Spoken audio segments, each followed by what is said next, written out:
سر regime change تو ہونے جا نہیں رہی، یہ مشکل پروسیس نظر آ رہا ہے اور امریکہ جو ہے نا وہ چڑھائی کرتا جا رہا ہے. روز بروز ٹرمپ کے بیانات ہوتے ہیں کہ آج کا دن سخت ہوگا، اور حالیہ بیان میں ہم دیکھ رہے ہیں کہ 48 گھنٹوں کا جو الٹیمیٹم ہے وہ بھی دے دیا گیا ہے ایران کو کہ اپنا مذہب کھول دیں، ورنہ 48 گھنٹوں کے بعد کچھ زیادہ سنگین نتائج کی وہ دھمکیاں بھی لگا رہا ہے. تو اب امریکہ نے اپنے ساتھ میں تو بچانی ہے. اب اتنا اس نے جس کے کہتے ہیں نا کہ بہت بڑا اس سے پہلے دھماکہ تو کر دیا، ایک بڑا بول تو دیا ہے، لیکن اب اس سے وہ سنبھالا نہیں جا رہا. اس نے ایک بڑی بات کر تو دی ہے ایران پر حملہ کرنے کی، اور اس کی دھمکیاں بھی لگا دی ہیں اس نے، لیکن اب اسے وہ چیز سنبھالی نہیں جا رہی. تو کیا لگتا ہے کہ کس طرح اپنی ساکھ وہ بچائے گا امریکہ، کیونکہ بظاہر نظر کچھ بھی نہیں آ رہا کہ اس کا کچھ آئے گا کہ نہیں آئے گا. جی بالکل، آپ کی بات ٹھیک ہے. آپ کے سوال کے اندر ہی جواب ہے کہ امریکہ نے اپنے ہاتھ پاؤں پہلے ہی کٹوا دیے ہیں، اور بظاہر ایسے ہی نظر آتا ہے کہ اس کے پاس جتنی جنگ طویل ہوتی جائے گی اس کے پاس آپشنز جو ہے وہ ختم ہوتے جائیں گے. کیونکہ پہلے دن جو بات اس نے کی تھی رجیم چینج کے حوالے سے، وہاں پر قبضہ کرنے کے حوالے سے، وہ سارے اس کے خواب نظر آ رہے ہیں، خام خیالیاں ہی نظر آ رہی ہیں، لیکن عملی طور پر ابھی کچھ نہیں کیا. وہ ایک بات تو انہوں نے کرنی کیونکہ وہ سپر پاور ہے، اور پرانی جو ان کی روایات ہے، دھمکی دینا، دوست کے ساتھ اپنے مطالبات منوانا، اپنی بات کرنا، قبضہ کرنا، وہ چیز تو موجود ہے، اور وہ ایک چنگاری جو ہے وہ تو ظاہر ان کے اندر بھڑکتی رہے گی. لیکن الٹیمیٹ جو ہے وہ ایران ایک مشکل حریف ان کے لیے ثابت ہوا ہے. تو امریکہ کے پاس دیکھیں، انہوں نے دوسرے دن ان کے سپریم لیڈر کو شہید کروا دیا. ابھی تک اگر وہ سپریم لیڈر کو شہید نہ کرتا تو کم از کم یہ آپشن اس کے پاس ہوتا کہ میں اگر اس کے سپریم لیڈر کو شہید کر دیتا ہوں تو کم از کم میں اب یہاں سے وڈرا کر سکتا ہوں، میرے پاس سیف آپشن ہے کہ ہم جنگ کو بند کر رہے ہیں، ہم نے اپنا ہدف جو ہے وہ اچیو کر لیا.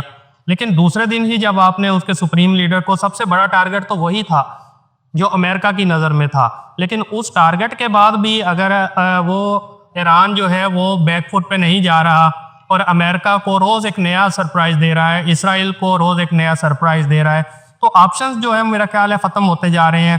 اب آبنہ ہرمز کو کھلوانے کی بات ہو رہی ہے، تو اگر یہ وہ کھلوا پاتے ہیں اور اس کے بعد وہ ایگزٹ کر جاتے ہیں جنگ کو، تو یہی ایک بہتر آپشن لگتا ہے. اور اس کے علاوہ جو ہے وہ نیگوسیشن ہی ہے کہ وہ ان کے ساتھ مذاکرات کرے. کچھ لو اور کچھ لو کی پالیسیز ہیں، اس کے اوپر جو پابندیاں ہیں، یہ آج سننے میں آ رہا ہے کہ 30 دن کے لیے اب تیل کی پابندیاں اس نے ختم کر دی ہیں.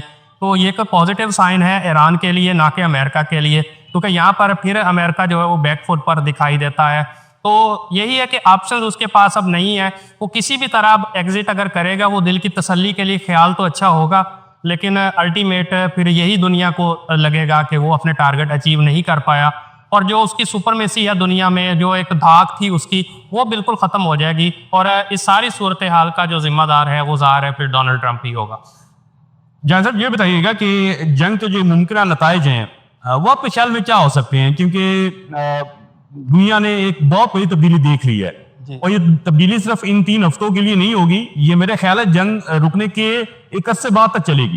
اور اس کے جو نتائج ہیں، اس کے جو آپ کہہ سکتے ہیں کہ اس کی جو کانسیکوینسز ہیں، وہ ایک لمبے ٹائم تک ہر ملک کو دیکھنا پڑے گی، چاہے وہ انوالو ہے چاہے انوالو نہیں ہے، یا انڈائریکٹلی انوالو ہے، انکلوڈنگ پاکستان. تو نتائج تو اس کے بہت خطرناک ہو سکتے ہیں لانگ ٹرم میں بھی. تو کیا لگتا ہے کہ ان جو نقصان ہوئے ہیں، معاشی نقصان بھی ہو گیا ہے، قتل و غارت بھی ہو گئی ہے، انفراسٹرکچر بھی تباہ ہو گیا ہے، شہادتیں بھی ہو گئی ہیں، مارکٹائی بھی ہو گئی ہے، اچھا خاصا ایک ہنگامہ ہو گیا ہے، کیا لگتا ہے کہ کچھ اور بھی ہم دیکھے جا رہے ہیں اس جنگ بندی کے بعد بھی؟ دیکھیں، جہاں تک معیشت کی بات ہے تو میرا خیال ہے کہ کووڈ کے بعد یہ پہلا موقع ہے جہاں پر دنیا کی معیشت کو اتنا زیادہ نقصان پہنچا، کیونکہ آلموسٹ وہ پوری دنیا اس میں انوالو ہو گئی ہے.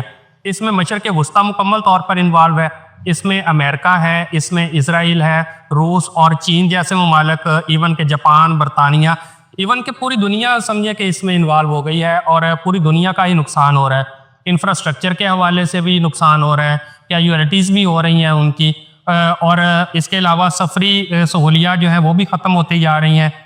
لوگوں کے جو دبئی کے اندر آپ دیکھ لیں کہ انویسٹر جو ہے وہاں سے جاتے جا رہے ہیں، وہاں سے نکلتے جا رہے ہیں. گزشتہ دنوں میں ہم نے دیکھا ہے کہ وہاں کے ایئرپورٹ پر جو مناظر تھے پوری دنیا نے دیکھے ہیں کہ انویسٹر وہاں سے بھاگنا چاہ رہے ہیں، کیونکہ وہاں پر سیکیورٹی کی وجہ سے وہ موجود تھے. ایک سیفسٹ سٹی اس کو کہا جا رہا تھا دبئی کو، اس لیے انویسٹر یہاں پہ آیا. تو اس کے بعد دنیا کا یہ نقشہ بھی جو ہے وہ تبدیل ہوگا کہ انویسٹر اپنا ٹھکانہ کہیں اور تلاش کرے گا. اس کے علاوہ امریکہ کی جو پالیسیز ہیں اس کے حوالے سے لوگوں کا عدم اعتماد بڑھے گا ان کے اتحادیوں کا, کیونکہ ٹرمپ کے جو بیانات آئے ہیں, جب برطانیہ نے انکار کیا ہے اور اس کے علاوہ نیٹو نے جو کیا ہے پھر اس نے اس کو بزدل قرار دے دیا, تو اس قسم کے کانسیکوینسز ٹھیک ہے جنگ کے دوران آپ کو اتنے محسوس نہیں ہو رہے ہوتے, لیکن سفارتی سطح پر اس قسم کے بیانات جو ہیں وہ الٹیمیٹ بہت زیادہ اثر ڈالتے ہیں اور کسی نہ کسی موقع پر وہ آپ کی چیزیں خلاف جاتی ہیں. تو دنیا کا نقشہ میرا خیال ہے کہ جو طاقت کا سرچشمہ ہے وہ تبدیل ہونے جا رہا ہے. طاقت جو ہے وہ امریکہ کے ہاتھ سے, امریکن جو سپرمیسی ہے وہ ختم ہوتی جائے گی, کیونکہ دنیا کو پتہ چل گیا ہے کہ امریکہ جتنا مرضی بڑا جو ہے وہ اس کے پاس اسلحہ ہے, جتنے مرضی اس کے پاس ریسورسز ہیں, الٹیمیٹ اگر وہ ایران جیسے ملک کا مقابلہ نہیں کر سکا تو یہ صرف ریت کی دیواریں ہیں جو وقت آنے پر جو ہے وہ پھسل جاتی ہیں. جس طرح کووڈ کے اندر دیکھا کہ بڑی بڑی جو معیشت تھی, بڑے بڑے جو ممالک تھے جو اپنے آپ کو بہت بڑی معیشت کہتے تھے, تو وہ ان کی معیشت جو ہے وہ زمین پر آ کر گری.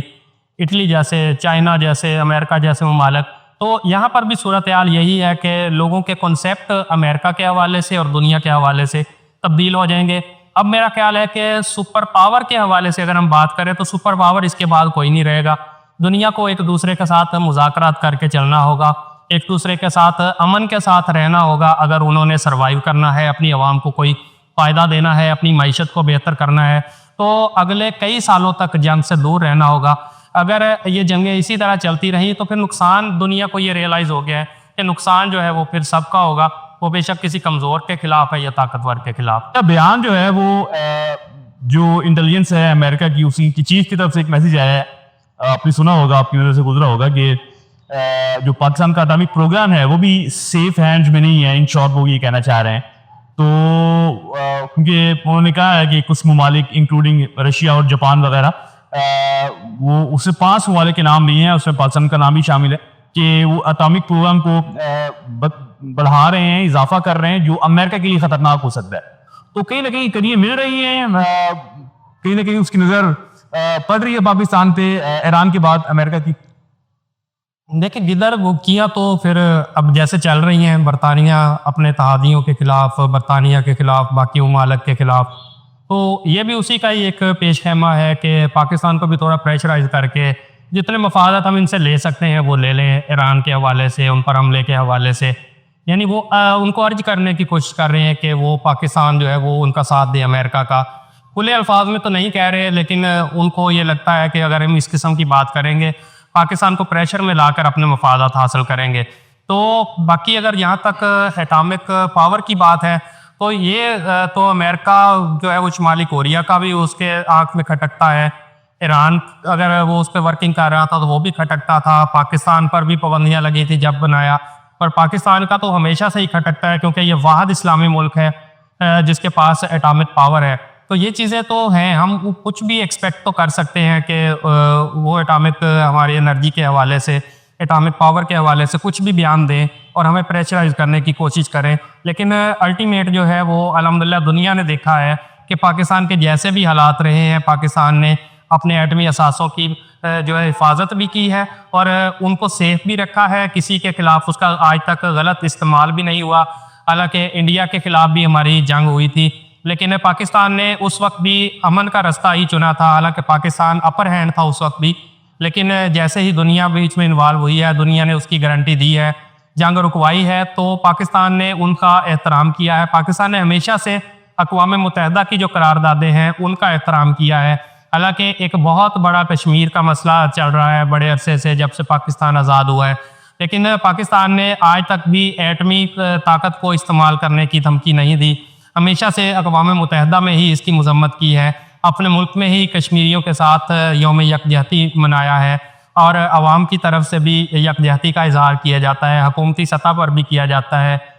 اس کے علاوہ فلسطین کا مسئلہ چلتا ہے, یہاں پر بھی ہم یوم القدس مناتے ہیں فلسطین کے حق میں, یہاں پر جمعے کے دن ہم جو ہے فلسطین کے حق میں دعائیں کرتے ہیں اور سفارتی سطح پر اس جنگ کو لڑ رہے ہیں. کبھی بھی ہم نے یہ کوشش نہیں کی کہ دنیا کو اپنے ایٹمی اثاثوں کی دھمکیاں دیں.